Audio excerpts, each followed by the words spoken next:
Bonjour YouTube, bonjour Internet, bonjour la France, bonjour le monde, nous sommes en live actuellement et on va parler du sujet. Je refais un petit peu l'intro du sujet voilà, qui vous intéresse un petit peu toutes et tous. On va parler de Jean-Luc Mélenchon. Jean-Luc Mélenchon, ouais, il faut toujours une nouvelle polémique sur la France insoumise, hein, toujours. Jean-Luc Mélenchon qui interdit la presse à une conférence de presse. Alors effectivement, dit comme ça fait un peu bizarre. On comprend pas trop. Enfin, il y a un truc qui colle pas, si vous voulez, c'est qu'il y a une conférence de presse et les médias sont interdits. Bizarre. C'est bizarre, un truc un peu bizarre. Donc, effectivement, il fallait une nouvelle polémique médiatique, politique, à l'encontre de Jean-Luc Mélenchon, hein, le grand timonier Jean-Luc, évidemment. Et je ne pouvais pas ne pas en parler. Bon, vous savez, moi, je suis pas très drama, je suis pas trop ce genre de truc, mais je ne pouvais pas, ne pas en parler. Je sais que vous attendez mon avis croustillant sur le sujet. Vous savez qu'ici, on fait beaucoup de critiques médias également. Donc, on va regarder cette petite vidéo de France 24. Comme ça fera une première petite capsule pour parler de ça. Quand même, c'est important. Troublante Louise, un peu. Bah, écoute, ça va, on fait ce qu'on peut, hein. Fait ce qu'on peut. Et salut à Troublante Acide, évidemment. Bonjour Chaussette en bois, bonjour, bonjour les gens qui arrivent.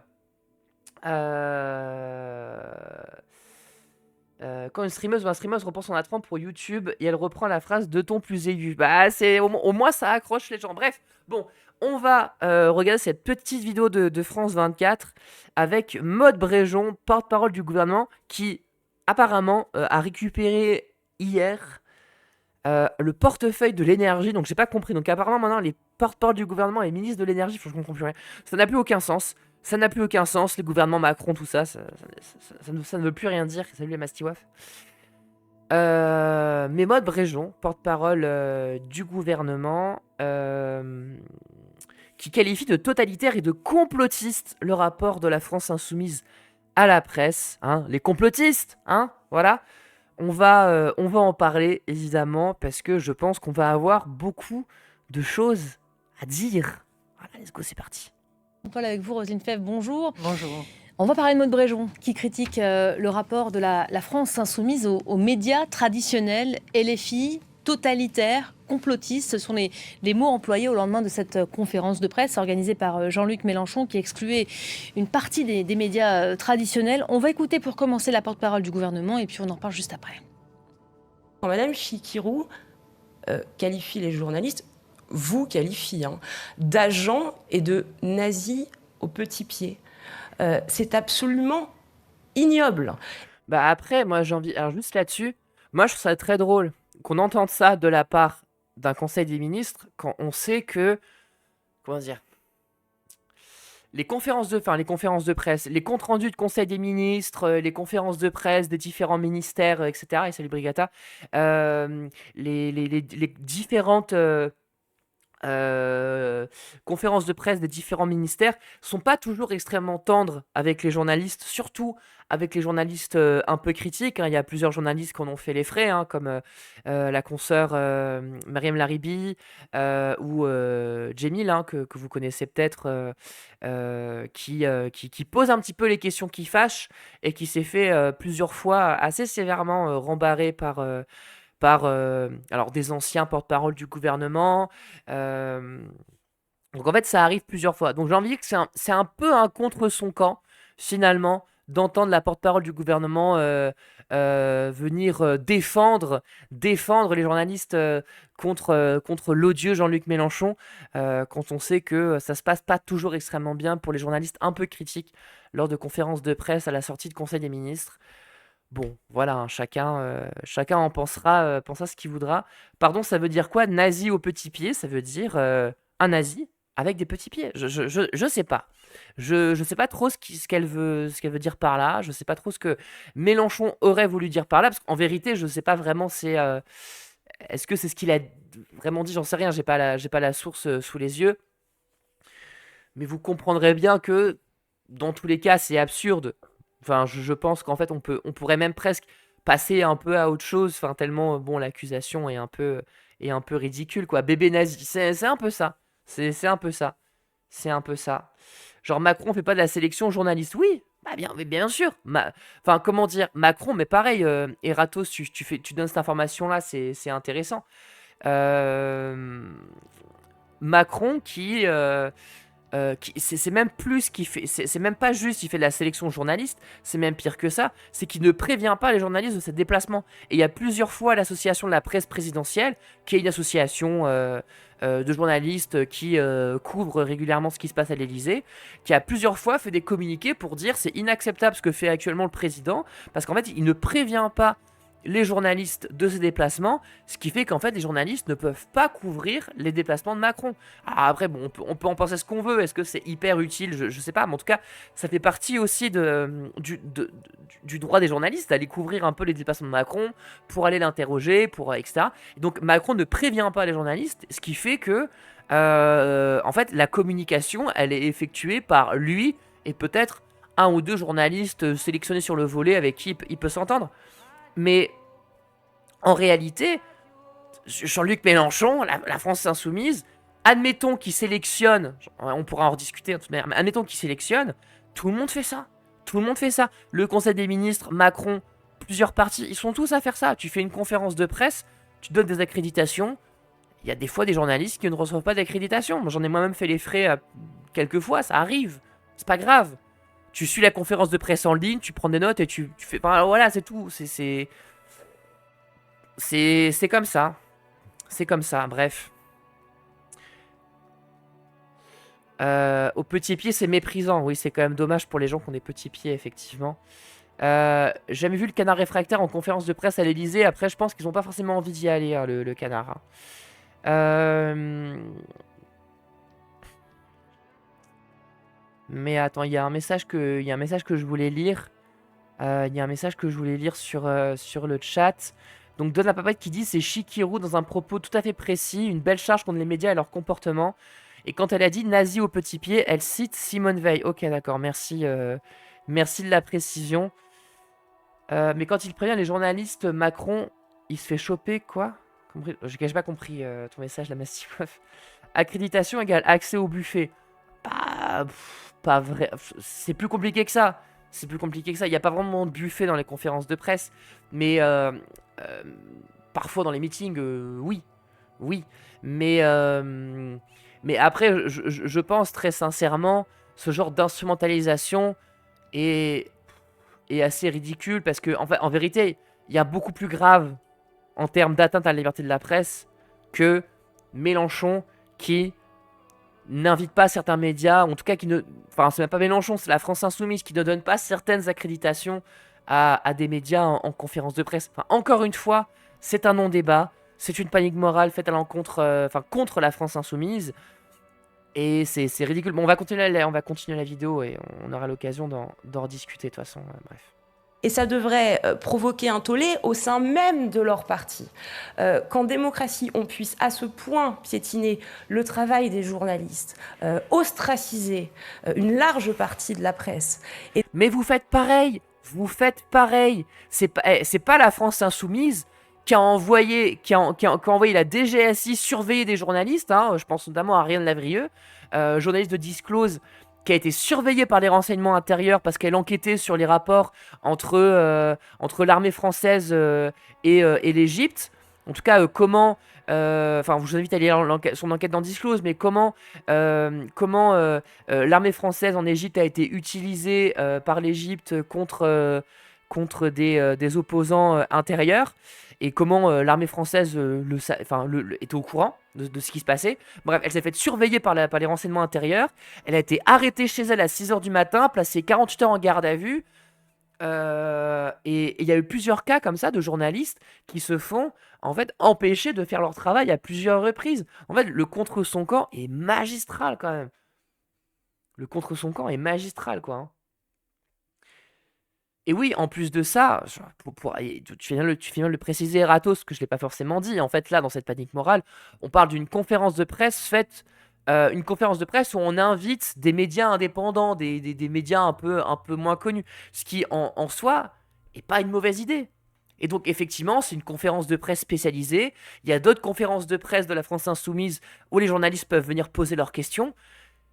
En fait, c'est quoi cet ego démesuré des grands journalistes parisiens qui estiment que si on les empêche d'aller une fois à un endroit, bah ça y est, c'est la fin du monde et le monde entier devrait se soulever contre ça. Alors qu'il y a des atteintes à la presse beaucoup plus graves faites à l'encontre de journalistes précaires et on vous entend pas en parler, hein. On vous entend pas en parler, hein. Moi, j'ai été entravé dans mon travail plusieurs fois par la police. J'ai pas entendu l'ensemble de la profession dire à quel point c'était un scandale, etc. Il y a plein de petits journalistes qui se font arrêter par la police, qui se font arrêter chez eux, qui se font empêcher de travailler, à qui on empêche d'entrer dans des lieux dans lesquels ils ont droit de rentrer en tant que journaliste, malgré le fait qu'ils ont une carte de presse, etc. Ça arrive régulièrement. On n'entend pas Maud Bréjon dire à quel point c'est inacceptable.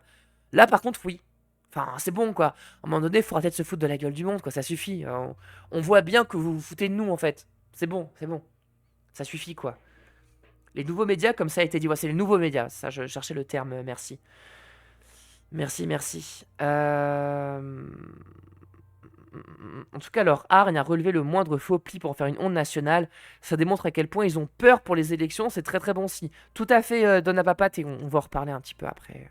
Tenir de tels propos, c'est profondément inquiétant. Et ça relève d'un rapport, la France Insoumise a aujourd'hui un rapport que je qualifie de totalitaire et complotiste avec tout ou partie de la presse. Mais enfin, en plus, bref, totalitaire et complotiste, je trouve que les termes utilisés sont juste absurdes. En fait, je sais même pas quoi, enfin, je sais même pas quoi dire. C'est juste absurde dans la mesure où totalitaire de quoi? Enfin, totalitaire de quoi, très sincèrement? Totalitaire, ce serait ne pas faire de conférence de presse. Un comportement totalitaire, ce serait Mélenchon fait des vidéos sur YouTube et démerdez-vous avec ça. Ça, ce serait totalitaire. Il y a des conférences de presse quand même assez régulièrement de la part de la France Insoumise. Encore une fois, il faut arrêter de se foutre de la gueule du monde. Et complotiste, c'est une accusation complotiste, hein? C'est une accusation qui est assez facilement remontée à l'encontre de la France Insoumise. Alors que, oui, oui, Mélenchon est dur envers les médias. Oui, les cadres de la France Insoumise sont durs envers les médias, font la leçon aux médias. Je trouve que parfois, ça devrait pas forcément être leur rôle de le faire, mais ils le font parce que personne ne le fait, en fait.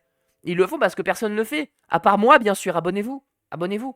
Mais, non, et bien d'autres, évidemment. Mais, en fait, ils le font parce que personne d'autre ne le fait, en fait. Tout le monde va chercher son rond de serviette.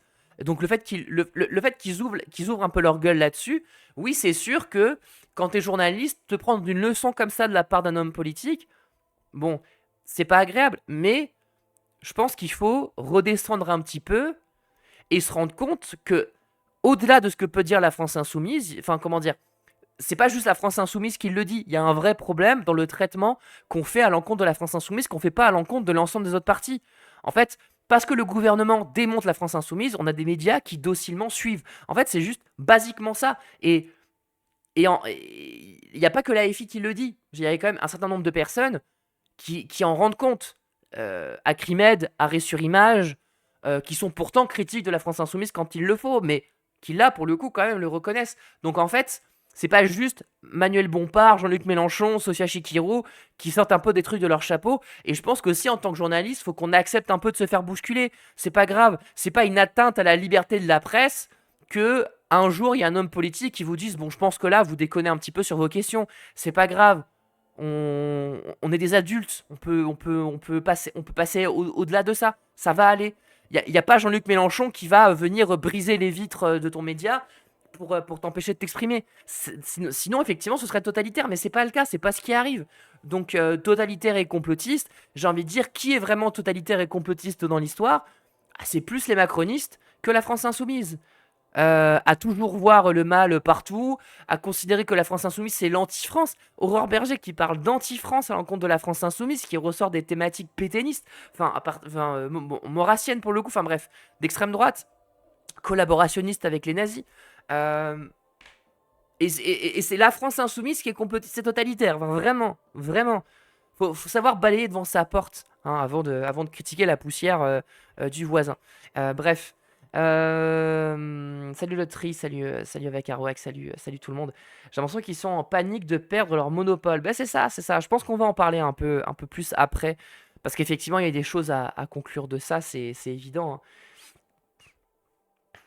Et surtout, ces médias font du commentaire de un tel a dit que, plutôt que de faire du journalisme, on dit waste. Ils laissent tellement de mensonges passer sur leur plateau, alors que pour la France insoumise, chaque mot est instrumentalisé pour leur taper dessus. Ah mais de fou, hein. Franchement, je vous jure, un jour, on va finir par avoir, des Fabien Olicard de Wish qui vont venir sur le plateau de LCI pour dire, en fait, si on regarde bien, si on fait une analyse non verbale de Jean-Luc Mélenchon, nous voyons bien que la manière qu'il a de soulever la paupière de l'œil droit quand il prononce le mot journaliste montre bien qu'il a en réalité un problème maniaque avec la profession de journaliste.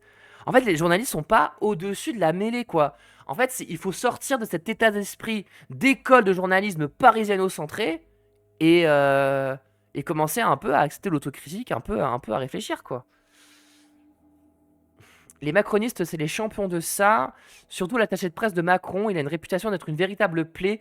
Et même au niveau des préfectures, on a vu débarquer une génération de DIRCOM très invasive, dans l'obstruction, parfois à mettre la main sur l'objectif. Ouais, moi ça m'est arrivé, hein. Et on peut parler des journalistes persona non grata à l'Élysée, comme Corentin Follen, qui a eu le malheur de prendre en photo autre chose que ce qu'on lui disait. Oui, voilà, mais c'est ça. En fait, si on veut vraiment parler,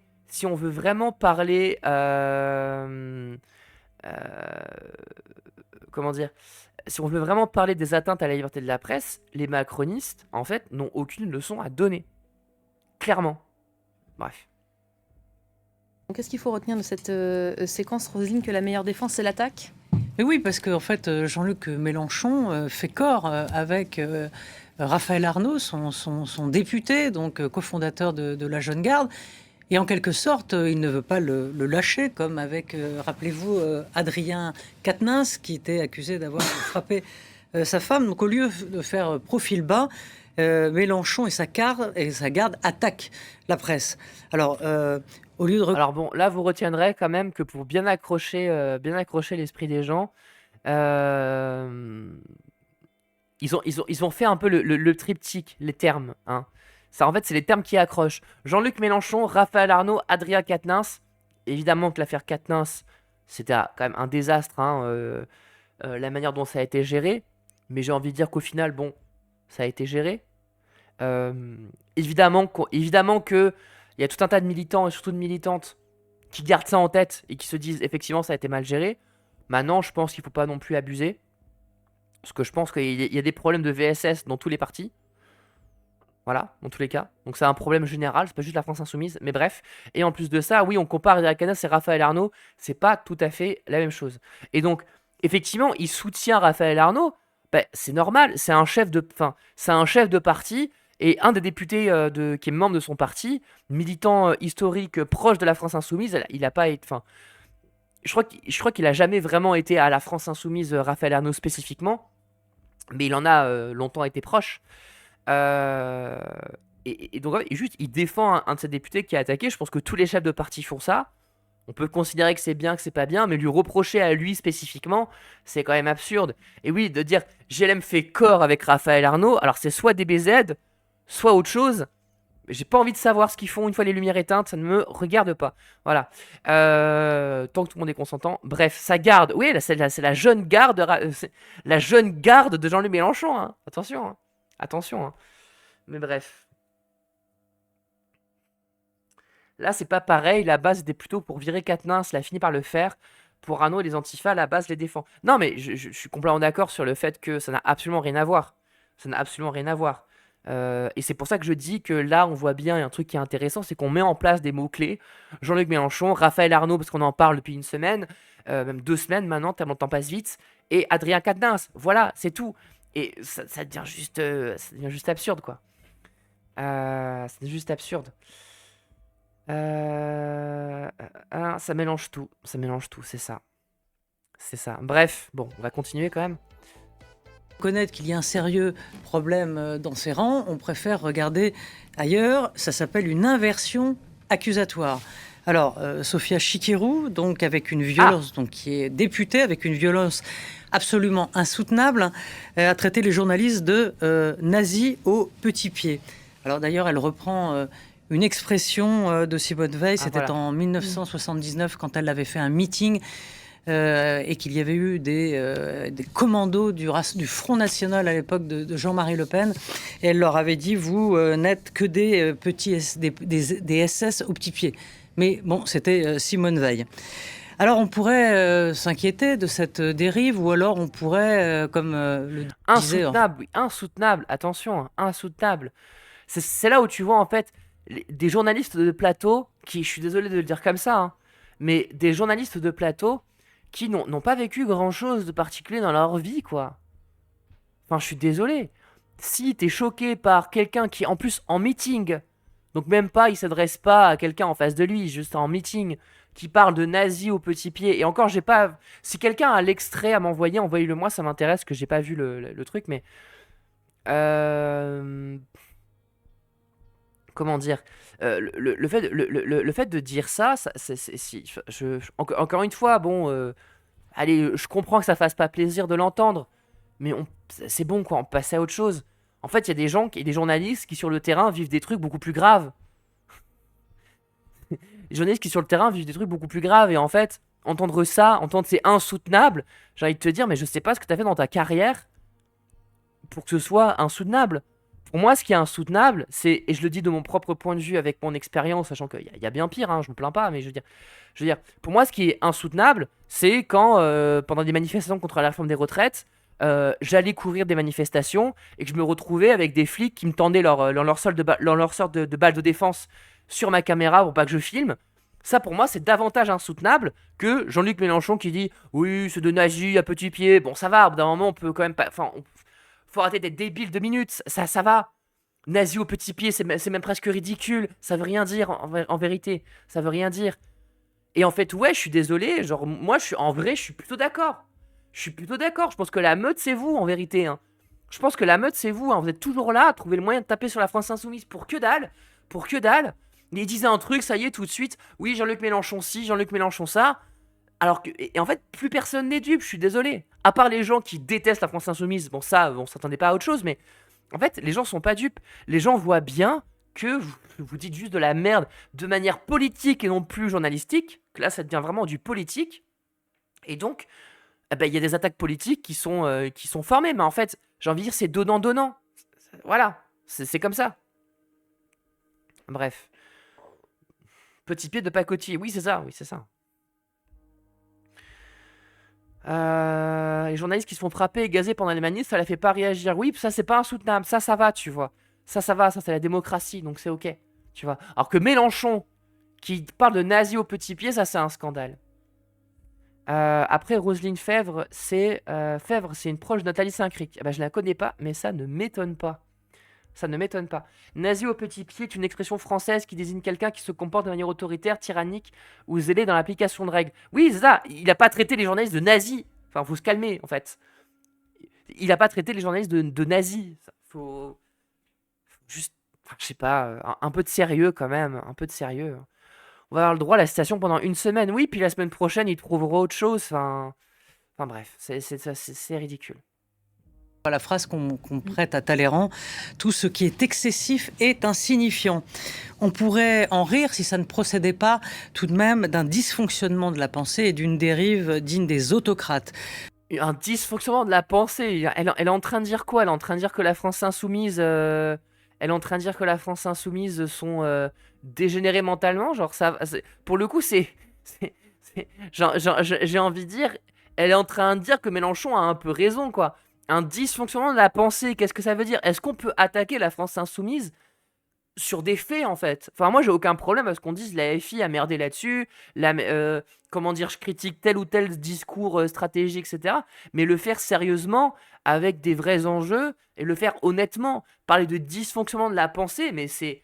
Enfin, c'est même pas une critique, c'est ridicule. Enfin, je dirais à quelqu'un, ouais, t'es bête. C'est pas une critique sérieuse, ça. Allons. Est-ce qu'on peut juste faire notre métier correctement et arrêter de prendre les gens pour des cons? Franchement, enfin, c'est absurde, quoi. On vit vraiment dans George Orwell, hein, c'est ça. Hein. C'est ça.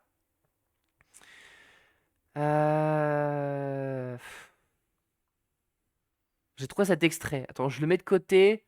Je le mets de côté et on le regardera après. On le regardera après. Merci. Je vous rappelle qu'elle termine par les propos, ses agents, en parlant des journalistes, comme au bon vieux temps soviétique, les agents soviétiques. Alors, agents de quoi? Du système? De qui? De quoi? On ne saura jamais. Et pour faire un rapport avec ce dont on parlait il y a quelques instants, c'est-à-dire Donald Trump, elle fait clairement du Trump. Et ils font, à la France Insoumise, ils font du Trump. Non, ils font pas du Trump. Enfin, vous voyez comment Trump parle aux journalistes? C'est à 1000 lieues de Mélenchon. Trump méprise, insulte les journalistes, ne parle qu'aux journalistes qui l'intéressent, menace des journalistes de porter plainte, de détruire leur carrière, etc. Ça n'a rien à voir. L'accusation, elle est facile, de dire Mélenchon, Trumpiste, etc. Alors qu'en vérité, je pense que Macron est beaucoup plus proche de Trump que Mélenchon. Mais bref, les chiens de garde du système, en vrai, oui. Mais après, c'est ça, c'est les chiens de garde du système, ils se sont attaqués, ils montent les dents, il y a rien... C'est assez classique en vérité. C'est assez classique en vérité. Et en fait, là, on a quelqu'un qui fait du commentaire, et à côté de ça, qui trouve insoutenable d'entendre nazi au petit pied, mais qui ne trouve pas insoutenable... Enfin, je sais pas. Moi, je trouve ça beaucoup plus insoutenable. Je le redis, mais je trouve ça beaucoup plus insoutenable le fait de voir que depuis plus de 2 ans, j'ai plus les chiffres en tête tellement c'est énorme, mais il y a beaucoup plus de sang de mes collègues, sang de nos collègues, qui ont été assassinés à Gaza par l'armée israélienne parce qu'ils font leur travail. Enfin, pour moi, ça, c'est insoutenable. Et on l'a jamais vu prendre la parole là-dessus. On n'a jamais vu, assez peu de gens prendre la parole là-dessus. Et ça, pour eux, c'est pas insoutenable. Ça va. Tu vois, le fait que les journalistes internationaux n'ont toujours pas le droit de rentrer dans Gaza, ça va. C'est pas un problème. Enfin, au bout d'un moment, si ça, tu trouves que c'est insoutenable, je suis désolé, mais change de métier, en fait. Il y a tellement de choses qui s'ouvrent à toi, je veux dire, change de métier, mais fais pas journaliste. Parce que là, franchement, ça sert à rien, quoi. C'est juste ridicule. Ils choquent, ils insultent les journalistes. Et si on regarde du côté des États-Unis, on se dit finalement que du côté des militants, ça marche. Donc on emploie la même méthode. Ce qui fait réagir aussi, c'est cette conférence de presse qui est organisée lundi par Jean-Luc Mélenchon. L'accès à plusieurs médias, Le Monde, l'Express, l'AFP, refusé. Ouais, refusé. Il faut dire que il a vu les titres de la presse cette semaine, la semaine dernière. Non, c'était une conférence de presse à destination des nouveaux médias. C'est un format qui a été tenté de sa part, de leur part, parce que Mélenchon prend pas des décisions tout seul non plus. Mais c'est un format, format ils ont tenté un truc d'inviter des médias qui sont moins connus, qui sont des petits médias, internet, etc. Et moi, je trouve que c'est une bonne idée dans la mesure où c'est quand même des médias qui sont méprisés par la grande profession. Donc, pourquoi pas, tu vois? Donc, en fait, c'est pas qu'ils ont été interdits, c'est juste que ce ne sont pas des nouveaux médias. Le Monde, l'Express, tout ça, ils peuvent aller à toutes les autres conférences de presse, il n'y a pas de problème. Et en fait, pour moi, il y a un peu une sorte d'ego démesuré de la part de certains journalistes parisiens. Parce que pour moi, c'est très parisien aussi, très bourgeois. C'est très petit bourgeois, très parisien. Ils invitent les clients du Twitch de gauche. C'est un peu ça. Et en soi, c'est ok, tu vois. Et d'ailleurs, ça n'empêche pas les journalistes indépendants de poser des questions un peu provoques aussi. Tout le monde le fait, et puis voilà. Mais c'est juste en fait, par exemple, France 24, on vous voit jamais invité. Ça peut arriver parfois qu'il y a certains chroniqueurs qui sont sur France 24 et qui sont aussi sur le média, par exemple, mais on vous voit jamais, en tout cas très rarement, inviter des journalistes de Blast, de Street Press, de Au Poste, de reporters, etc. C'est très rare. Je dis France 24, c'est pas pour les attaquer spécifiquement, et pardon pour la notif Mastodon qui vous a tapé dans les oreilles comme moi. En fait, on voit jamais les grands médias inviter des petits médias indépendants. Alors, bon, j'ai envie de dire, du coup, encore une fois, faut apprendre à balayer devant sa porte avant de critiquer avant de critiquer comment dire, le paillasson de la maison d'en face. Enfin, c'est juste absurde. C'est juste absurde. En fait, de ce que j'ai observé, les journalistes supportent d'être maltraités du moment que tu les brosses dans le sens du poil la plupart du temps. Ils sont tellement habitués à la fausse bienveillance des macronistes qui fait des grands sourires devant et empêcher de travailler derrière. Oui, pour eux, ça va. Et en fait, pour moi, il y a une sorte de d'ego mal placé absolument ridicule où en fait et ça crée quelque chose qu'ils ne comprennent pas, c'est que le fait, et j'en ai déjà parlé plusieurs fois, hein, mais le fait qu'il y a une confiance de plus en plus faible à l'encontre des médias traditionnels, et ça on l'observe dans les baromètres qui sortent chaque année, euh, malgré le fait que les gens ont toujours envie de s'intéresser à l'actualité, si les gens ont de moins en moins confiance envers les médias, c'est à cause de ce genre de passage, en fait.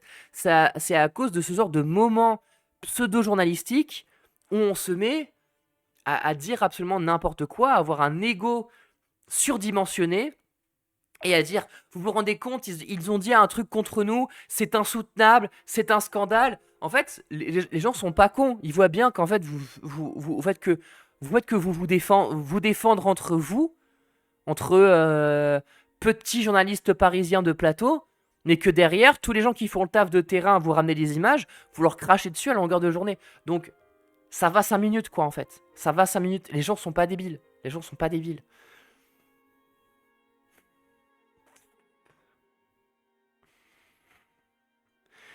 Il n'y avait pas que des foules sympathisants dans ces nouveaux médias, il y en a même un qui m'a vénère parce qu'il a posé les mêmes questions que les médias mainstream.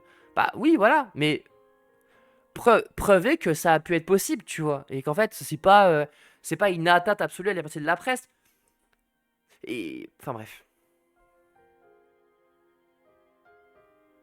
N'ont pas fait plaisir. Dans l'Express titrait LFI danger public. La Tribune dimanche, elle titrait Mélenchon, le poison Mélenchon. Le magazine Marianne titrait Les nouveaux fascistes en barrant antifascistes. Que des comment dire, que des ressources de qualité, hein, finalement. Ils sont pas journalistes en fait, juste présentateurs voire éditorialistes. Bah oui, mais le problème c'est que en fait, le problème c'est que ils ont beau ne pas être journalistes, ils représentent la profession parce qu'en fait c'est ce qu'on voit, tu vois. Et pour les gens, c'est des journalistes. Quand tu les vois sur des plateaux, les gens pensent journalistes, c'est eux parce qu'en fait c'est eux qui incarnent cette profession parce que le reste du temps c'est des petites mains qu'on voit pas, tu vois. Euh... Donc c'est en ça que les gens perdent de la confiance aussi, quoi. Nous, on fait la distinction Gouispy parce qu'on est journaliste, mais tu vois, tout le monde la fait pas forcément parce qu'elle est pas évidente à comprendre aussi, quoi. Mais bref. Devant, avec la photo de Rima Hassan Mélenchon et Raphaël Arnaud, ce qui a sans doute mis le leader de la France Insoumise dans une rage aussi rouge que sa cravate.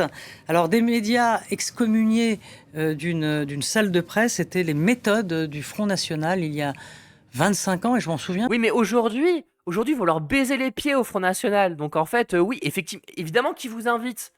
Vous leur baisez les pieds au Front National, vos rassemblements nationaux. Quand vous les invitez, vous mettez les formes, vous voulez un petit verre d'eau, un petit café, tout se passe bien, il y a rien de particulier. Et quand un cadre du RN vous attaque, limite vous vous excusez en disant ouais c'est vrai, désolé, on a foiré. Enfin, donc évidemment que le RN fait plus ça aujourd'hui. Mais quand on regarde, les médias qui sont critiques du RN ne sont pour le coup jamais invités aux conférences de presse du RN. Vous ne verrez jamais Street Press à une conférence de presse du RN. Il y a des journalistes de Mediapart qui ont été insultés pendant des meetings, pendant des conférences de presse du RN, parce qu'ils critiquent l'extrême droite. Il y a des journalistes qui ont été nommés par des députés RN. Je pense à récemment, je ne sais plus comment il s'appelle, un député RN lors de la commission, sur l'audiovisuel public, qui a attaqué nominément Manon Mella, qui est une journaliste de France Inter qui s'occupe beaucoup des petites vidéos du compte Instagram, etc., qui fait des petits reportages vidéo super intéressants. Il a attaqué en commission d'enquête officielle. On l'a pas entendu, hein. Là, on l'a pas entendu, hein. Donc, en fait, il s'agirait d'arrêter de se foutre de la gueule du monde encore une fois, quoi. Enfin, ça suffit. Bref.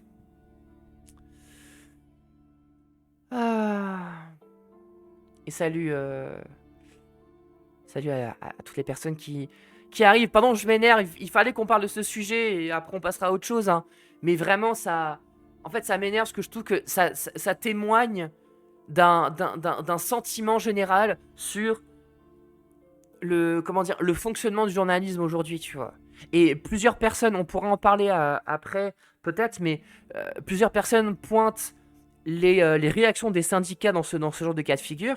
Moi, j'ai été, et je le dis en toute amitié avec les camarades, hein, mais j'étais quand même extrêmement déçu de la réaction de mon syndicat, par exemple, qui, en fait, a fait plusieurs communiqués, a posté plusieurs posts depuis 3 jours sur le sujet, et il y a plusieurs syndicats de journalistes qui ont fait ça. Je dis, mais en fait, mais calmez-vous, calmez-vous, il y a plus grave, il y a bien plus grave. Ça va, quoi. On n'est pas obligé de faire des posts pendant 3 jours sur le sujet, enfin, ça va, quoi. Bref. Puisque moi je suivais le Front National à l'époque dans mes jeunes années, et régulièrement les grands-messes de Jean-Marie Le Pen, eh bien certains médias n'étaient pas acceptés, soit on les virait à coups de pied au derrière, avec le fameux DPS, le service de sécurité du Front National, et de la presse certaines presses qui n'étaient pas acceptées. Alors aujourd'hui... Mais c'est ridicule. Enfin, comparer le FN de Jean-Marie Le Pen à la France Insoumise de Jean-Luc Mélenchon, mais qui prend ça au sérieux, quoi? Qui prend ça au sérieux? Ils se joignent à la meute, exactement. Exactement. Reporters sans frontières a réagi à ce tri des journalistes en s'indignant d'une atteinte au droit de l'information des citoyens. Donc le rapport entre la presse et la France Insoumise était déjà très compliqué. Mais là, j'ai l'impression que la guerre est définitivement déclarée. Comment expliquer le retour du mot fasciste? Mais qui mène la guerre? Qui mène la guerre? Très sincèrement. Qui mène la guerre? C'est-à-dire qui a commencé la guerre? Est-ce que c'est la France Insoumise? Ou est-ce que c'est les journalistes présentateurs de plateau qui passent leur temps à cracher sur non seulement Jean-Luc Mélenchon, mais limite Jean-Luc Mélenchon, bon, c'est un personnage, il a le cœur solide, tu vois. Mais sur tous les militants et les militantes de la France Insoumise, qui bataillent avec leurs convictions et qui se font cracher dessus à longueur de journée. On dit que c'est des complotistes, on dit que c'est des... je sais pas, que c'est des nazis, que c'est des horreurs, parce qu'en fait, elle dit, oui, c'est un scandale, on a entendu nazi au petit pied, mais ils passent leur temps à comparer Jean-Luc Mélenchon à Jean-Marie Le Pen, ils passent leur temps à comparer les militants de la France Insoumise à des militants complotistes, réactionnaires d'extrême droite, alors que c'est la véritable extrême droite qui existe dans ce pays, ils passent leur temps à leur baiser les pieds, quoi. Donc en fait, un jour, j'ai envie de dire, un jour, évidemment je l'espère pas, évidemment je combats ça, mais un jour, peut-être qu'on se retrouvera avec l'extrême droite au pouvoir, France 24 n'existera plus parce qu'ils auront coupé tous les vivres, et là d'un coup, ah bah, ils se sentiront un petit peu, ils se sentiront un petit peu arnaqués. Mais bon, fallait savoir avant, quoi. Enfin, c'est absurde, quoi. C'est vraiment absurde. Et après, c'est de ne pas être invité. Bah, c'est clair, hein. C'est clair. Et salut Joachim qui dit, on entend moins la corporation s'émouvoir sur les journalistes tués à Gaza. Ben, avant que tu arrives, c'est ce que je disais. Je disais la présentatrice, j'ai oublié son nom, qui dit que c'est insoutenable d'entendre nazi au petit pied. Pour moi, ce qui est insoutenable, c'est les près de 200 collègues qui ont été tués à Gaza depuis octobre 2023. Ça, pour moi, c'est insoutenable. Et le fait qu'on a dû attendre des mois avant que les grands journaux commencent un peu à en parler. Et encore, pas tout à fait bien. Mais que les grands journaux commencent un peu à en parler. On a attendu, on a bataillé pendant des mois et des mois, presque 1 an, avant qu'on commence à voir un peu des articles apparaître, avant qu'on commence à avoir un peu de mobilisation de la profession. Enfin, ça c'est insoutenable. Ce silence-là, il est insoutenable. Entendre nazi au petit pied, ça va. Franchement, enfin bref, c'est... Encore une fois, ça témoigne de l'état du journalisme français, quoi. Ils vont voir flou si ça arrive. Bah oui, mais c'est ça le problème, c'est qu'en fait, ils pensent qu'en défendant le RN aujourd'hui, ils vont être épargnés si le RN arrive au pouvoir. Mais ça sera pas le cas, hein. Ce sera pas le cas, hein. Ils vont se faire détruire comme les autres, hein. C'est ça qu'il faut qu'ils s'en rendent compte. Et donc c'est pour ça qu'aujourd'hui, une journaliste qui ne prend pas position contre l'extrême droite, collabore. Je suis désolé, mais en fait, au bout d'un moment, ça ne se passe que comme ça. Tu ne t'opposes pas au fascisme, tu collabores. Et donc, en tant que journaliste, on a cette responsabilité-là de ne pas collaborer, de s'opposer au fascisme, et donc évidemment, je salue tous les médias indépendants qui prennent ces risques-là, qui y vont, qui s'assument clairement antifascistes, avec leur honnêteté journalistique, mais qui le font avec leurs moyens, et force à eux, quoi. Force à eux. Parce qu'en réalité, aujourd'hui, tous les journalistes qui ne le font pas se plantent complètement, quoi. Bon, allez, il reste 1 minute 30 la vidéo, après c'est fini. Dans le vocabulaire politique aujourd'hui. Alors le mot fascisme avait un peu disparu du vocabulaire. Le dernier à vraiment l'avoir officiellement employé, c'était Lionel Jospin en 83. Il avait dit qu'il n'y avait pas... Mais non, tous les jours, il y a des gens qui parlent de fascisme, et c'est vous qui parlez pas de fascisme, en fait. Le mot fascisme, il disparaît parce que plus personne le prononce. Parce que les gens qui le prononcent, vous dites que c'est des inféodés à la France insoumise et vous ne les invitez pas. C'est vous qui prononcez pas le terme de fascisme. Mais il y a des milliers de gens qui parlent de fascisme à longueur de journée, pas par plaisir, mais parce qu'on sait ce que c'est, en fait. On a appris ce que c'était, et on voit bien que ça recommence. En France et partout dans le monde. On voit bien que ça recommence. C'est juste toi, là, c'est juste vous, c'est les grands médias qui ne parlent pas de ça. Parce qu'en fait, vous baisez les pieds au fascisme. Vous êtes le porte... comment dire, le porte-manteau du fascisme, quoi. Enfin... Il y a que vous qui en parlez pas, parce que moi j'en entends parler tous les jours. On n'a juste pas les mêmes sources. Désolé. Bref. Il était là, pouf, il a disparu. Adieu, voilà, adios. Ah non, mais... Pas de menace fasciste en France, mot banni depuis les années 68 avec les maoïstes de la gauche prolétarienne. Moi, ce qui me fait rire, c'est qu'en fait, tu vois, quand dans sa position, elle donne l'impression d'être une antifasciste radicale, tu vois, quelqu'un qui s'est opposé au Front National, quelqu'un qui prend position, alors qu'absolument pas. Moi, ça me foudroie qu'elle veut absolument se donner l'impression de combattre le fascisme, alors qu'en réalité, elle fait exactement ce que font les fascistes aujourd'hui. C'est-à-dire cracher sur la seule tentative d'opposition qui peut exister aujourd'hui au capitalisme et au fascisme. Enfin, bref, c'est absurde. C'est juste absurde. Ben, ça redevient un élément de langage et un argument de défense.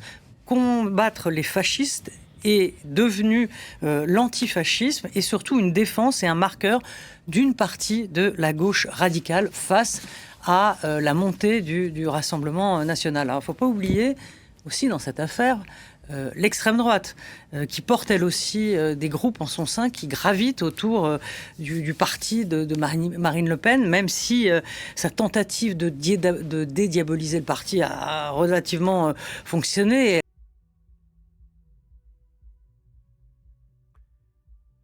En fait, je vais rien rajouter à ça, parce que je trouve qu'en fait, elle a tout dit.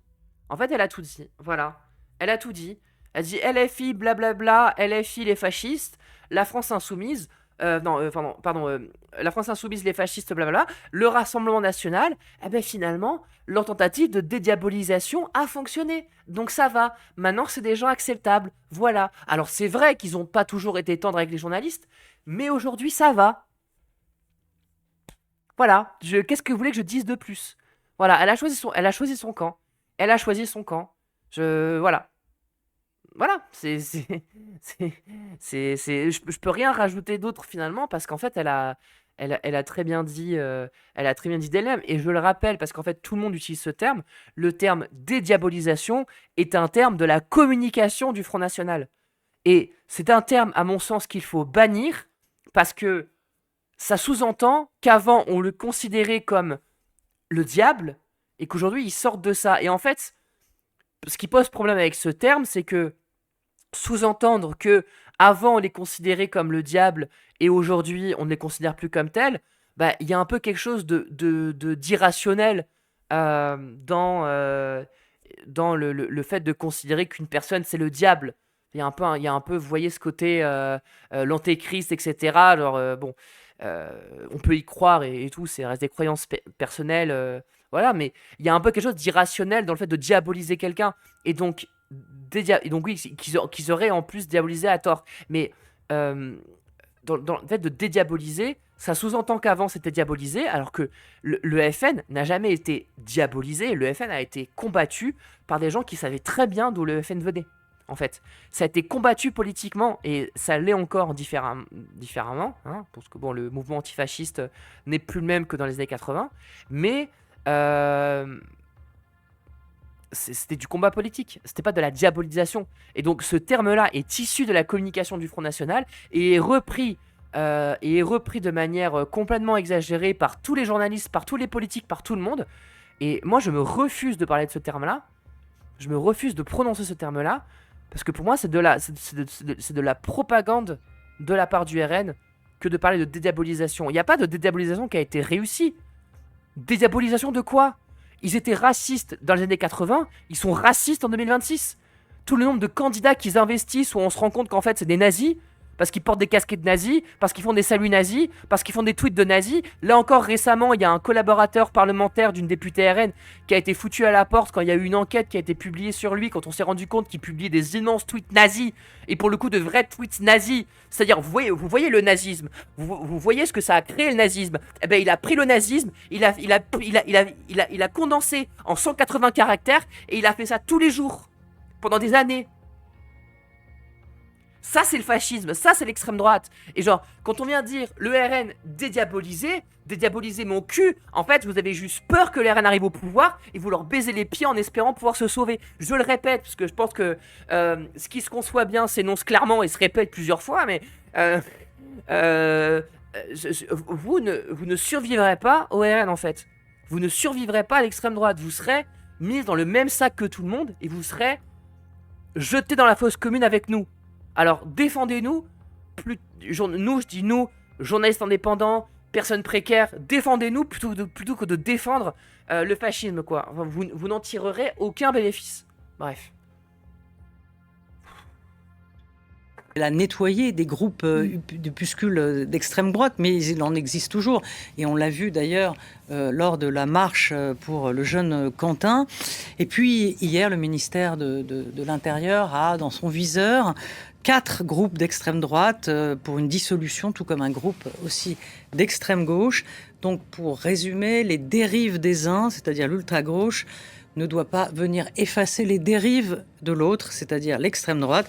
Et cette confrontation est devenue encore plus vivace, plus dangereuse, et chacun doit le comprendre, et parce que les uns et les autres considèrent tous qu'ils sont dans le bon camp. Bah comme vous finalement, comme vous. Et sauf que c'est pas le cas. Sauf que ce n'est pas le cas. Je suis désolé de vous le dire, mais ce n'est pas le cas. Bon, la conclusion éclatée à base de dire les extrêmes se rejoignent. On a très bien compris le camp dans lequel elles se trouvent. Et je suis désolé de dire que ce n'est pas le mien. Voilà. Et je pense que c'est à cause de présentatrices comme elle, finalement, qu'on se retrouve avec des gens qui ont de moins en moins confiance envers les médias, et ce qui est un désastre pour la profession journalistique en général. Et le fait que ce soit une nouvelle polémique encore sur la France Insoumise qui aurait refusé des médias à une conférence de presse qui est affichée là sur les nouveaux médias, c'est juste un moyen de plus de taper sur la France Insoumise. C'est le camp de la bourgeoisie, exactement. Et plusieurs personnes le disaient dans le chat tout à l'heure, et on va finir la capsule avec ça. Pour moi, c'est bénéfique pour la France Insoumise, ce qui se passe. Ça reste bénéfique, dans la mesure où, à force de se faire attaquer comme ils le font, ils passent pour la seule véritable opposition possible. Alors effectivement, vous allez entendre des gens qui vont gueuler encore plus fort contre LFI, parce qu'ils vont se rendre compte qu'il y a un espace médiatique et politique qui leur permet de faire ça tranquillement. Donc, et qui sont encouragés à faire ça. Donc oui, ils veulent le faire. Mais ce sont des gens qui ont de base toujours détesté la France Insoumise, qui ont toujours détesté la gauche, de toute manière. Dans tous les cas. Donc, il n'y a rien de nouveau. Par contre, derrière, les indécis, qui sont beaucoup, en fait, vont juste se dire, si aujourd'hui, j'ai envie d'adhérer à un camp politique qui est en opposition avec le camp politique actuel, force est de constater que la France Insoumise est quand même plutôt proche de l'opposition que le RN, par exemple. Et donc, oui, il y a des gens qui sont pas convaincus dans la mesure où en fait ils sont contre LFI de base, donc ça on s'en fout en fait. Mais il y a beaucoup de gens qui, je pense, voient ce qui se passe et sont pas débiles et se rendent bien compte que si LFI est autant attaqué, c'est parce qu'ils font peur. C'est parce qu'ils font peur à la bourgeoisie politique, médiatique, etc. Et donc moi je pense que ça ne peut être que bénéfique pour la France insoumise. Donc après j'ai presque envie de dire, continue, enfin, si vous voulez voir la France insoumise au pouvoir en 2027, continuez à faire ça, hein. Continuez à faire ça parce qu'en fait, je dis pas que c'est tout ce qui va se passer parce que le danger de l'extrême droite est réel quand même, hein, faut pas se mentir. Mais par contre, c'est clairement pas ça qui va les faire perdre, je pense. Et ils le savent bien. C'est pour ça qu'ils avancent toujours la tête haute et que finalement, voilà, ils arrivent toujours à évoluer face aux attaques. Enfin, en tout cas, à faire face aux attaques générales ou aux critiques. Et après, évidemment que parfois, même nous, dans notre propre camp à gauche, par exemple, on peut considérer que ça peut aller justement un peu loin, le fait qu'ils se protègent des fois un peu trop. On parlait de l'affaire Quatennens tout à l'heure, ça a été un peu le cas. Mais bon, ça c'est le cas de tous les partis politiques, hein. C'est pas que la France insoumise pour le coup.